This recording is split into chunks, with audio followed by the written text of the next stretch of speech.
On Kochie's Business Builders, the new way to work, sharing office space could change your life forever. Also, meet the entrepreneur who spotted a gap in the beauty market.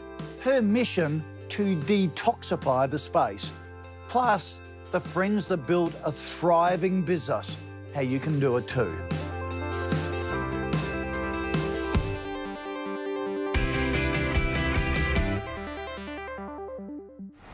Hello, welcome to Kochie's Business Builders. Now, do you work from home or remotely because the cost of hiring an office is just too much for your small business to take on? What if I said you could hire a workspace and use it with no lock-in or long-term contracts? Co-working spaces are all the rage now. They provide enormous flexibility and also a sense of community and collaboration. One startup, AbiBird, gave it a go, and it appears to have transformed the business. This is the new home of AbiBird, a business that has developed sensor technology to alert families when their loved ones aren't well.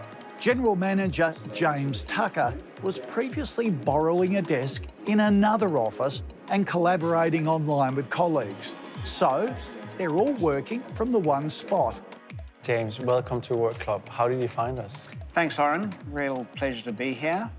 We found you on the internet by searching for convenient co-workspace, because we weren't interested in going into a large permanent office. Searching the web obviously is the first place to go to, and we found you very easily, and your offering was compelling. Soren Trampedak is the founder of Work Club. He wanted to build an office out of the ordinary. I have this theory that I've had for a long time around Leonardo da Vinci and around diversity. So Leonardo, he lived in Florence in the early Renaissance time, where that was the center of the world in terms of new ideas, lots of cultures coming together, lots of new inventions. And he, at the time, was very calculative around who he surrounded himself with in his local network, because he felt diversity in that network elevated the quality of his works. That's the short version. But I think if you fast forward today, the relevance is that all the disruption that's happening to all industries, and, companies of all sizes, whether you work from home alone or you're a big international firm, is creating a lot of questions for all of us. And if you work in your own tribe, industry, network, you're less likely to find answers. If you move yourself outside of your tribe, network, industry, or working from home, whatever it is, you just increase the probability of at least getting different perspectives. Has working here helped you with productivity and collaboration? Yeah, absolutely. You know, for us, productivity is essential. We have a lot to do as a growing business with many different facets. So we need to be productive, and collaboration cannot happen unless we're talking and we're with the immediate team. And here we essentially are marketing and management. So to be together, to collaborate, to communicate 5 days a week, you know, for a good 8 to 10 hour working day is essential. How important is the diversity of the space in terms of other businesses in here for you? Yeah, I think that was one of the appealing things to us, the diversity, the different organizations and companies that are here, the ability to communicate, to network, which just happens very naturally, whether it's in the kitchen or having a coffee. They're very similar businesses, so we've met people that we've been able to talk with that have given us leads, or that we've been able to share business opportunities with ourselves. So it's been fantastic, really, really good. How important is it for you not to be locked into a long-term contract? Yeah, that's essential, and a key element, again, for why we liked Work Club. As we grow, we need to know that we've got the flexibility to either expand our office or to bring in new people, but not on a full-time basis, which we can do here. So in order to grow and have the flexibility, not locking into a contract was essential. Yeah, and I think it is for more and more companies as well, because there's new accounting standards from 1st of January next year, which is basically saying if you enter into a lease of more than 3 years, you'll have to show that lease in its total dollar value as a liability on your balance sheet. And for a lot of companies, or a lot of different sizes, that can have an impact on their ability to get debt. I think that will drive as well the... Yeah, it shows a sizable commitment. Yes, yeah, exactly. No long-term contracts will no doubt sound very enticing for a lot of small businesses out there. So coming up, what else Work Club offers apart from desk space? That's next. Are you wondering what consumers are spending their money on these days? Well, according to a new NAB survey, customers are happy to pay for outstanding experiences. Over the past year, 9 out of 10 Australians have visited a restaurant and left satisfied customers. They also had positive experiences at the cinema and on a local holiday. The report indicates people are now spending less on things and more on doing things. Businesses that provide experiences rather than products are being helped along by social media as well.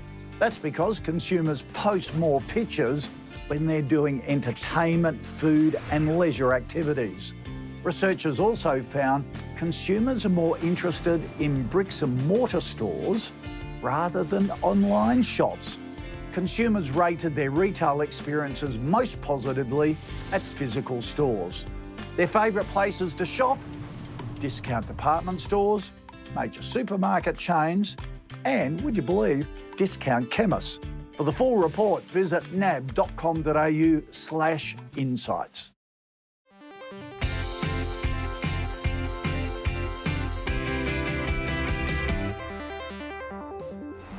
Hi, I'm Adriano Zumbo, and I fully support Kochie's campaign for optimism. There's never been a better time to be in business.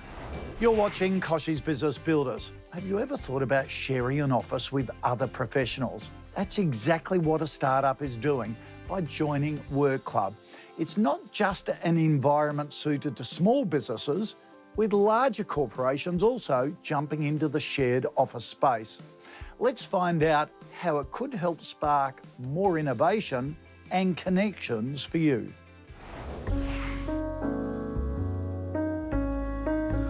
Before you found Work Club, where was the team working from? So we have had a fairly rapid growth, like most, new businesses. We've actually been seeded by a larger organisation. So I was working out of their office on a spare desk where I could find one. But as we then started to bring new people onto the team, we needed to be in a space where we were together, where we could collaborate, where we were always in the same office, and where we could then look to expand the team, but do that within the city, within a location that was close to our customers and our clients. And that sense of collaboration and being together, it was essential, and Work Club ticked that box for us. Companies want flexibility, and that doesn't matter whether you're listed or you're a small firm. The more flexibility you can get, it's important, because nobody knows what's around the corner. Nobody knows what's happening 3 to 5 years from now. Locking yourself into a 10-year lease just doesn't make sense for any companies today. So I think we're about to see a switch, particularly in Australia, where big companies will start moving more and more their space to flexible solutions. So, Soren, with all of these diverse companies and organisations and people that you've got within Work Club, how do you get them to communicate or collaborate with each other than just bumping into each other at the coffee shop or in the kitchen? Yeah, good question. That's the magic, really, I think, of what we try and do. And we kind of work at 3 different levels. One is our Floor and Skill series, which is from the Da Vinci theory, but that's our bigger events. Right. That's sort of around 60 people, where we bring them together and we put somebody on a stool and he starts with a conversation. There's no tech, there's no slides. We try and create a conversation between these 40, 50, 60 people, but the intimacy is not that great at that level.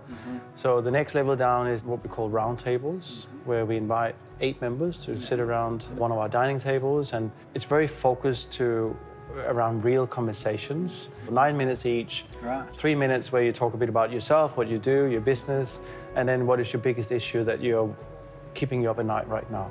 And it could be your business, it could be your personal life, it could be whatever you like. There's no fluff. You get to a real conversation, and everybody around the table knows each other well enough to know that afterwards they can go and talk to each other. We try to, in a very subtle way, create these encounters and conversations. We're not in people's face. We want to let people do what they want to do, but also just slightly encourage it through real conversations where people get to know each other, and then whatever they want to do afterwards, they do. That's a wonderful initiative. We look forward to participating in that. Imagine the networking you could do just by turning up at the office. I really reckon shared workspaces are going to change the way we all do business for the better. Your membership not only gives you a desk, but access to a meditation room, a recording studio, event spaces, and video conferencing rooms. Sounds like a great deal. Now, to Pillars of Success, helping you build solid foundations. This week, Inventium's Amantha Imber is talking innovation. Today's Pillar of Success is all about crushing assumptions. So whenever we have a problem to solve, we have a set of assumptions sitting in the back of our head, things that we assume to be true. Assumptions can be real or perceived. And what assumptions do is they fence in our thinking and limit our ability to think creatively. By deliberately crushing assumptions, we allow our thinking to venture into new spaces. To crush assumptions, start by generating a list of things that you assume to be true that relate to the problem that you're trying to solve. Next, crush each of those assumptions. You can do this by asking, what if the opposite was true? Or what if something very different was true? For example, if your assumption was we have $1,000 to solve this problem, you could crush this assumption by asking, what if we had $1 million to solve this problem? Or alternatively, what if we only had $1 to solve this problem?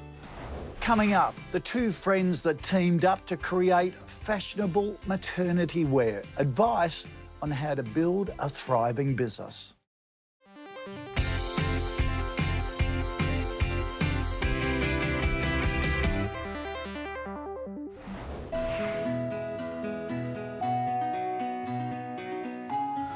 Hi, my name's Kate Beaconsfield. I'm co-founder of Ripe Maternity, and we design and manufacture gorgeous maternity clothes for women around Australia and the world. My top 3 tips for business success. My first tip is to build a strong brand identity and to have a clear vision.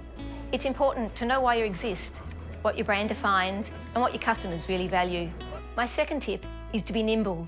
Ensure that you can react quickly to the changing market conditions so you can maximise the new opportunities. My final tip is to surround yourself with good people.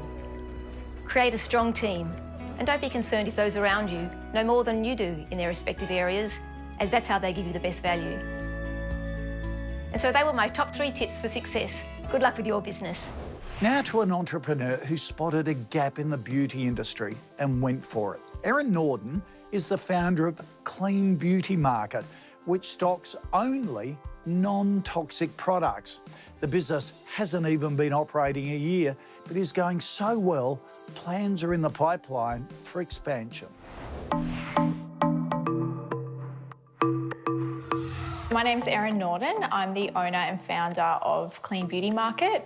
We are a retail and online store for all the best clean beauty brands from across the world, and that's our specialty. Basically, I really wanted a place to shop for non-toxic beauty products that had luxurious brands that were really cool and trendy, but were also cruelty-free and completely safe to use, so completely non-toxic. And I couldn't find a space like that to shop, both in the retail sense and online, so I decided to create one. Our business model is a bit of a variation, so we are a retail store and we do carry many different lines within our retail store. We have our online store as well, but we also have our services, so we do provide in-store makeup application, in-store facials.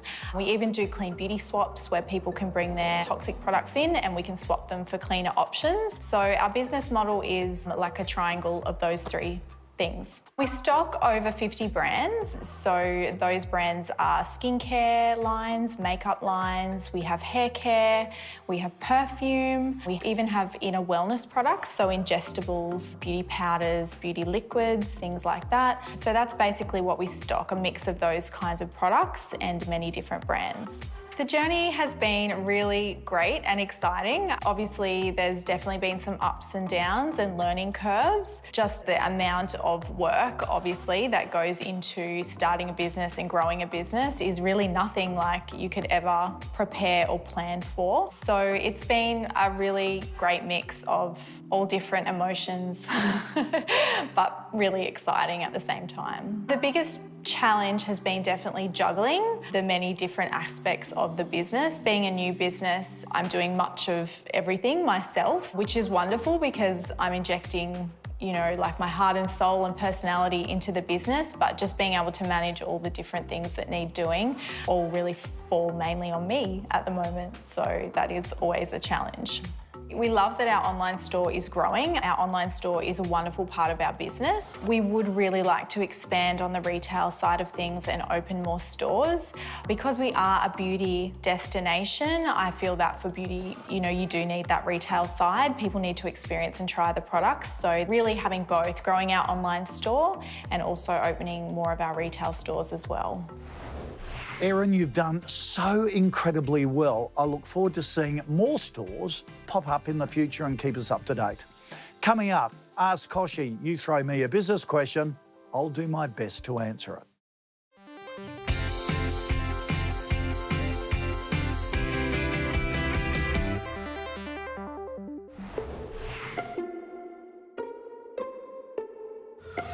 Now, you probably already received a dozen earnest emails from overseas companies about their new GDPR policies. So what is it? The GDPR, or General Data Protection Regulation, is new European Union legislation created to protect online privacy.